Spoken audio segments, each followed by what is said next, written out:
Good morning students.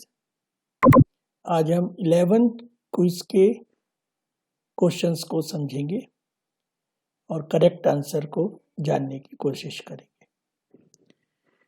Now the first question in front of you, advantages of structure programming approach. हमें advantage इस options में ढूंढना है। Structure programming language, तो सी language जो होती है वो स्ट्रक्चर प्रोग्रामिंग लैंग्वेज होती है। इसमें हमें रॉन्ग स्टेटमेंट चूज करना है। तो देखिए, स्ट्रक्चर प्रोग्रामिंग के एडवांटेज वो भी रॉन्ग, यानी पहले तो राइट तो पता चले। तो राइट क्या है? Easy to maintain. तो जो स्ट्रक्चर प्रोग्रामिंग होती है ना, वो इजी टू मेंटेन होती है, easy to read and understand होती है। ठीक है, स्ट्रक्चर प्रोग्रामिंग के एडवांटेज ये दोनों सही है। अब इसमें रॉन्ग कहाँ है ना? ऑल ऑफ द अबव, ये भी सही है। तो अगर मैं इसको थर्ड ऑप्शन सेलेक्ट करूं, नॉट रिक्वायर्ड ट्रांसलेटर, ये सही होना चाहिए, क्योंकि स्ट्रक्चर प्रोग्रामिंग लैंग्वेज में ट्रांसलेटर की जरूरत कंपलसरी होती है, जिसे हम लोग कंपाइलर बोलते हैं। तो मैं इसे सेलेक्ट करता हूं। Now we will see the actual result. Yes, it is correct. Now the second option is advantage of structure programming approach, select the correct statement. अब हमें करेक्ट स्टेटमेंट ढूंढना है, यानी यहां पर गलत लिखा होगा, हमें देखना है कौन सा सही है।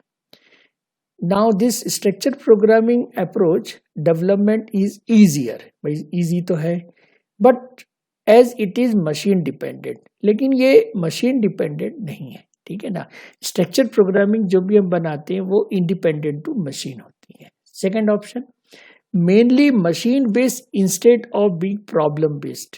मतलब यहाँ पे जो प्रोग्राम बन रहा है वो मशीन बेस्ड बनेगा? नहीं भाई, ऐसा नहीं है, प्रॉब्लम बेस्ड बनेगा।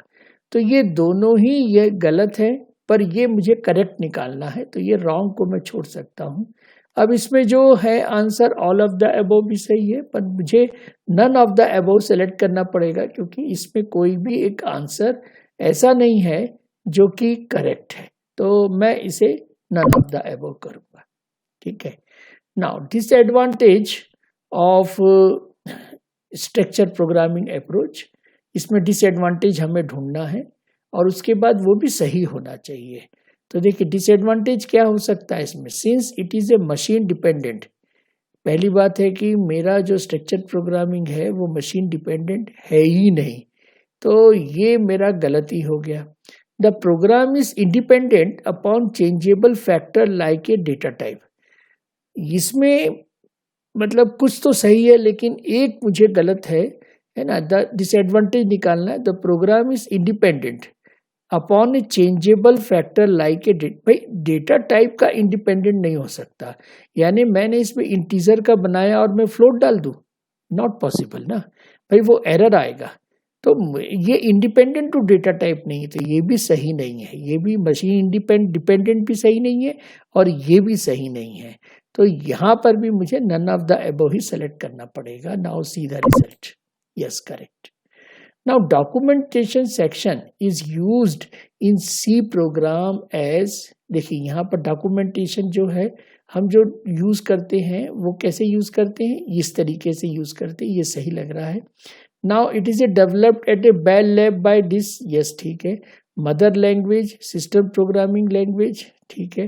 Procedure oriented programming language, documentation section is used in C program. भाई डॉक्यूमेंटेशन सेक्शन हमें ढूंढना है, ये कहानियां नहीं ढूंढनी, हमें देखना है कि भाई डॉक्यूमेंटेशन सेक्शन को हम कैसे अपने प्रोग्राम में लिख सकते हैं। तो मेरे ख्याल से ये जो ऑप्शन है वो सही है। Now see the result. Yes, it is correct. Now the link section is used in C program. भाई क्यों लिंक सेक्शन यूज किया जाता है? लिंक सेक्शन का मतलब है कि कंपाइलर को हम बताएं कि भाई हमारे जो भी फंक्शंस हैं, इनबिल्ट फंक्शंस जो हम यूज कर रहे हैं जिस लाइब्रेरी का, उसे भाई वो कंपाइल करे। तो दिस आंसर इज 100% करेक्ट। ये ऑपरेटर को तो नहीं बता रहा है, ये कीवर्ड को भी नहीं बता रहा है, ये फंक्शन को बता रहा है जो आप यूज कर रहे हैं, जैसे प्रिंट एफ यूज कर रहे हो, स्कैन एफ जैसे यूज कर रहे हो, उसकी बात हो रही है। तो मैं इसे सेलेक्ट करूंगा। Yes, it is correct. Now global declaration section, देखिए कंप्यूटर में प्रोग्रामिंग में दो सेक्शन होते हैं वेरिएबल के, एक होता है local variable declaration and second is the global variable declaration. देखिए लोकल वेरिएबल डिक्लेरेशन जो होता है ना, वो एक्चुअल में देखा जाए तो ब्लॉक पे होता है, हम इसे ब्लॉक में डिक्लेयर करते हैं और उसकी जो लाइफ होती है वो ब्लॉक में ही सही होती है। लेकिन ग्लोबल डिक्लेरेशन जो होता है ना, वो आपके पूरे प्रोग्राम, इंटायर प्रोग्राम के लिए होता है, ठीक है ना। तो यहां पर देखते हैं कहां पर वो आंसर मिल रहा है। This are the variable which can be use anywhere in the program, ये सही लग रहा है। Those variable which can be use only in the function, wrong. Those variable which can be use in other, अरे बिल्कुल wrong, ठीक है ना। ग्लोबल नहीं होता है, वो एक्सटर्न होता है ना। They are the four concept also there in the programming language, वो मैं बाद में बताऊंगा। लेकिन अभी तो ये ग्लोबल और लोकल की बात हो रही है, तो दिस ऑप्शन इज 100% करेक्ट। तो मैं इसी सेलेक्ट करता हूँ। Yes, it is correct. Now linker loader are which type of the software, तो भैया मैंने 2-3 बार बता चुका हूं, फिर भी मैं बता दूं कि ये दोनों जो है एप्लीकेशन प्रोग्राम नहीं है, ये सिस्टम प्रोग्राम है, ठीक है। तो ये ऑप्शन सही है बकायदा एप्लीकेशन के या फिर ये थर्ड वाले के। तो मैं इसे सेलेक्ट करता हूं सिस्टम प्रोग्राम पर। Yes, it is correct.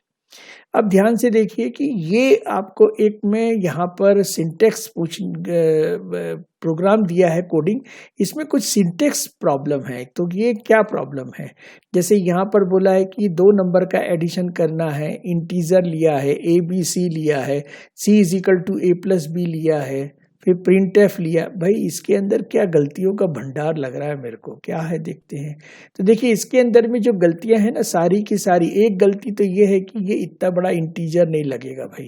Keyword क्या है इंटीजर का, INT है, तो इसे यूज करना है ना, इतना बड़ा इंटीजर यूज नहीं करना है। दूसरा मुझे एक गलती लग रही है कि ये दो स्टेटमेंट है, इन दोनों के बीच में एक सेमीकोलन नहीं है। अब ध्यान से देखिए, ये 2 स्टेटमेंट है, ये C is equal to A+B और एक है प्रिंट एफ %C, तो इसके अंदर में यहाँ सेमीकोलन आएगा B के बाद।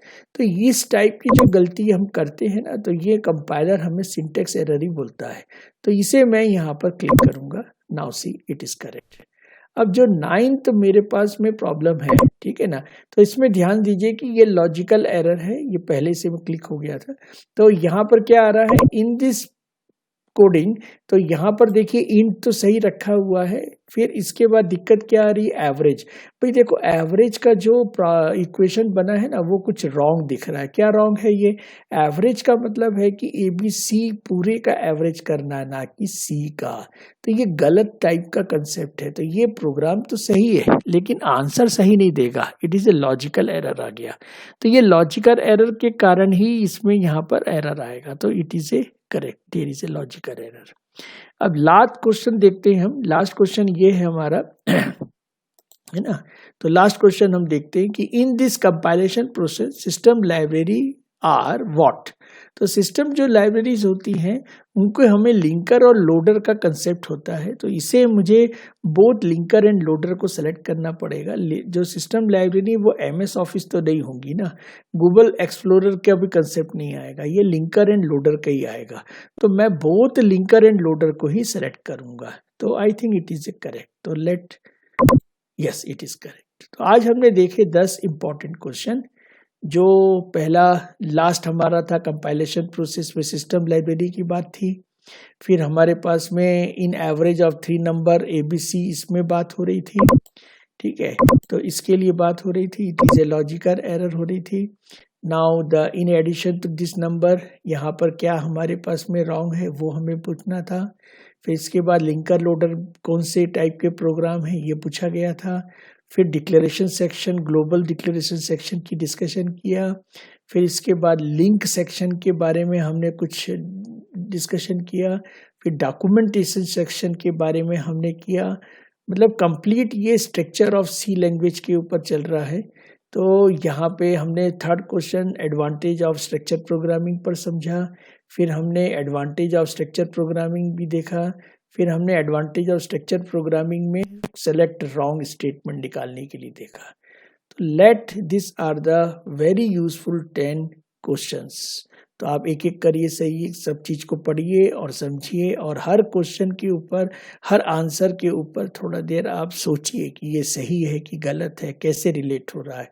तो अगर ये सब आप करते हैं तो जरूर आप पजल को सॉल्व कर लेंगे एंड प्लेसमेंट में आपको कोई दिक्कत नहीं होगी। तो congratulation and do the best work. Thank you to all.